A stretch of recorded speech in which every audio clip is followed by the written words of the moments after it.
IT solution ने पूछा है, प्रणाम गुरुजी, क्या कोई गरीब घर में पैदा होता है या अमीर घर में पैदा होता है?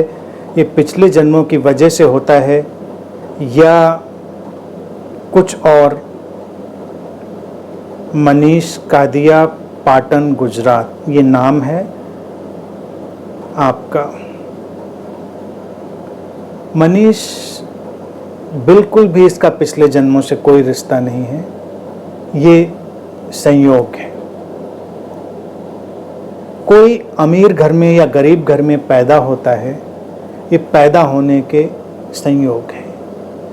जब कोई बात नहीं समझ में आती लोगों को तो वो फिर पिछला जन्म ले आते हैं, वो भाग्य ले आते हैं, और ये जो अमीर और गरीब के जो पैटर्न हैं, इनमें हम कई चीज़ों को समझने की कोशिश करते हैं, उनको देखना पड़ेगा। मुख्य चीज़ क्या है कि जीवन एक रैंडम, अनसर्टेन, अनिश्चित और अराजक ढंग से विकसित होती हुई प्रक्रिया है। अमीरी गरीबी भी धीरे धीरे मनुष्य के विकास के साथ पैदा हुई, वो भी कहीं पिछले जन्मों के कर्मों से नहीं तय हुई थी। धीरे धीरे कुछ ऐसे पॉकेट, ऐसे पैटर्न बनते रहे।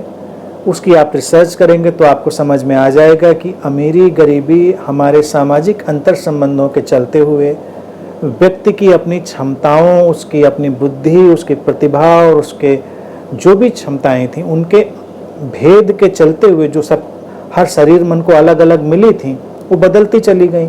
धीरे धीरे कुछ धाराएं टूटती गईं, कुछ लोगों के पास संसाधन ज़्यादा आते गए, कुछ के पास कम आते गए, और फिर अगर हम उस काल चक्र को देखें, कम संसाधन वाले ज़्यादा की तरफ चले गए, ज़्यादा वाले कम की तरफ आ गए। ये एक चक्र है जो घूमता चला जाता है। लेकिन एक बात तय है कि इसका पिछले जन्मों से रिश्ता नहीं है। एक बात ये भी तय है कि इसका भाग्य से कोई रिश्ता नहीं है। इसीलिए किसी भी परिस्थिति में, किसी भी घर में पैदा हुआ व्यक्ति किसी भी रास्ते पर जा सकता है।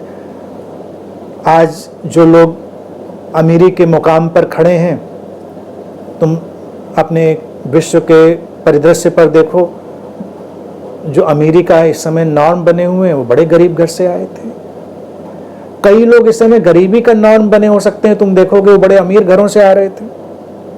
ये व्हील घूम रहा है। व्यक्ति की प्रतिभा और क्षमता जो अस्तित्व उसको देता है वो अपने ढंग से प्रकट हो जाती है। अब वो क्यों अस्तित्व किसी के अंदर अलग किस्म की प्रतिभा देता है, अलग किस्म की क्षमता देता है, उस क्यों का किसी के पास कोई उत्तर नहीं है। वो बस एक घटनाक्रम है। यहाँ पर वैरायटी है, जीवन में भिन्नता है, बहुत विविधता है। उस सारी विविधता को लेकर ही ये जीवन चलेगा।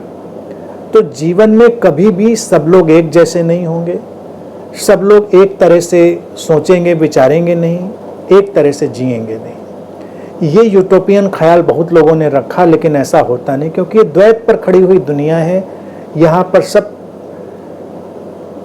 बदलाव से गुजरेगा। अमीर गरीब होगा, गरीब अमीर होगा, ज्ञानी अज्ञानी, अज्ञानी ज्ञानी, सब दायरे यहाँ पर चलते रहेंगे। लेकिन वो अस्तित्व के विकास का अपना ही एक रहस्यमय ढंग है। मूल बात ये है। तो इसलिए इन बातों में ना उलझें तो ज़्यादा बेहतर रहेगा। बस उदाहरण के लिए इसका व्यवहारिक पक्ष क्या होगा, प्रैक्टिकल पक्ष। अगर कोई गरीब घर में पैदा होता है और अगर ये पहले से ही वो मान लेता है कि मैं पूर्व जन्म के कारण, पूर्व जन्म के कर्मों के कारण ऐसा हूँ, तो उसके ऊपर एक ऐसी कंडीशनिंग का दबाव बन जाता है कि फिर उससे वो आगे ही नहीं निकल पाता है, क्योंकि उसको लगता है हमारे पास तो एक पूरी परंपरा है क्योंकि मैं ऐसा हूँ। एक व्यक्ति गरीब घर में पैदा होता है, मान लीजिए, और वो देखता है गरीबी को, परेशानियों को देखता है, और अगर उसके पास प्रतिभा है, क्षमता है, उसके पास परिश्रम है, तो वो उससे आगे भी निकल जाएगा, क्योंकि वो जानता है कि ये कोई ऐसी फिक्स्ड श्रृंखला नहीं है। तो इन श्रृंखलाओं का दबाव व्यक्ति के ऊपर पड़ता है, ये खतरनाक है। अगर भाग्य की बात उठाएं तो भी दबाव पड़ता है। अगर एक व्यक्ति अपने अंदर ये मानकर बैठ जाए कि ये मेरी डेस्टिनी होगी, भाग्य होगा, इसलिए मैं ऐसा हूँ, तो फिर वो आगे प्रयास नहीं कर पाएगा, क्योंकि भाग्य है तो आपने कुछ ऐसा किया था जो आपको आज यहाँ पे लाया है, तो वो चीज़ आपको कहीं से कमज़ोर बनाती है। अगर आपने इसको ऐसे देखा कि नहीं ये एक रैंडम इवेंट है, एक अनिश्चित घटनाक्रम है, तो आपकी प्रतिभा और क्षमता के सारे रिसोर्सेज खुल जाते, ओपन हो जाते हैं और फिर वहाँ से निकलकर हम किसी भी दिशा में जा सकते हैं।